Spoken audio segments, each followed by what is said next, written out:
ભાઈ ચંદુભાઈ સુરેલા।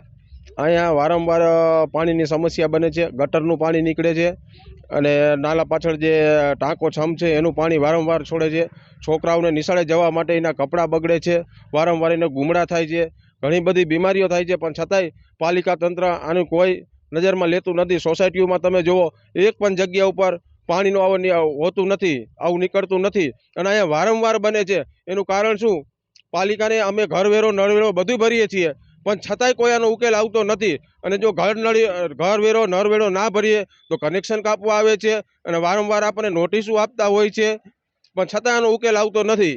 રજૂઆતમાં તો વારંવાર અમારા ભાભીએ સભ્યમાં હતા અને અમે ઘણીવાર રજૂઆત એવી કરેલી કે ભાઈ આનો નિકાલ કરો, ગટરનો નિકાલ કરો, પણ તોય પણ કોઈ નિકાલ કરતા નથી। પાલિકાને આ કોઈ આમની પડી નથી, જાણે કેમ અમે પાકિસ્તાનના એરિયામાં રહેતા હોય એવું અમારી સાથે વર્તન થતું હોય છે।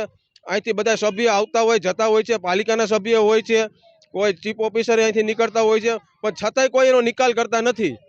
મારે સાહેબને એટલું કહું છે, સાહેબ આ માંદા પડશે છોકરાઓ, એની જવાબદારી કોણ લે છે? તમે લ્યો છો આની જવાબદારી? વારંવાર દવાખાને જવું પડે છે, ગુમડા થાય છે, ભયંકર બીમારીઓ થાય છે, છતાંય પણ કોઈ પાલિકા તંત્ર આની કોઈ જવાબદારી લેતું નથી।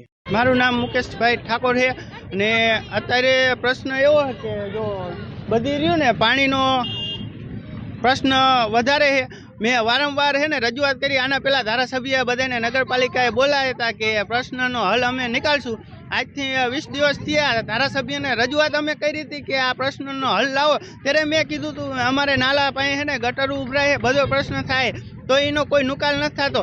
અત્યારે ચીફ ઓફિસર સાહેબને 3 ફોન કર્યા, ધારાસભ્યને 3 ફોન કર્યા, પણ એ હજી ઉપાડતા નથી। પછી એમનું કહેવાનું એવું આવે કે અમે કામ કરશું, પણ કામ શા માટે નથી કરતા? અમે પાકિસ્તાનથી આવી, તમે જો આટલું કામ તમે ન કરી શકો, અમારા માટે જ નહીં પણ આ છોકરા સામું તો જુઓ, તમે આટલું તો કામ કરો। ત્યારે અમે તમને કીધું હતું ધારાસભ્યશ્રીને કે આ છોકરા બચારા સવારમાં ઉઠીને વહેલા આવી કડકડતી ટાઈટમાં જાય છે, તમે ખાલી પાણી બંધ કરાવો એટલું તો અમે તમને કહી, તમે એટલું નથી કરતું તો તમારે ધારાસભ્યમાં રાજીનામું દઈ દેવું પડે ને। ચીફ ઓફિસર સાહેબને કહું તમારે રાજીનામું દઈને ઘરે બેસી રહેવાય। તમારે જો છોકરાનું પેટમાં ન વધતું હોય ને તો તમે શું લેવા બેઠા હો, એટલું તો સમજો। મારું નામ લાલજી, 6 નંબરની નિશાળમાં ભણી છે ને આયા નાલા પાછળથી આવીને હાલી છે ને પાણી હોય છે, બંધ કરાવો। કપડાં બગડે, અમને સાહેબ ખીજાય છે, ગુમડા થઈ જાય।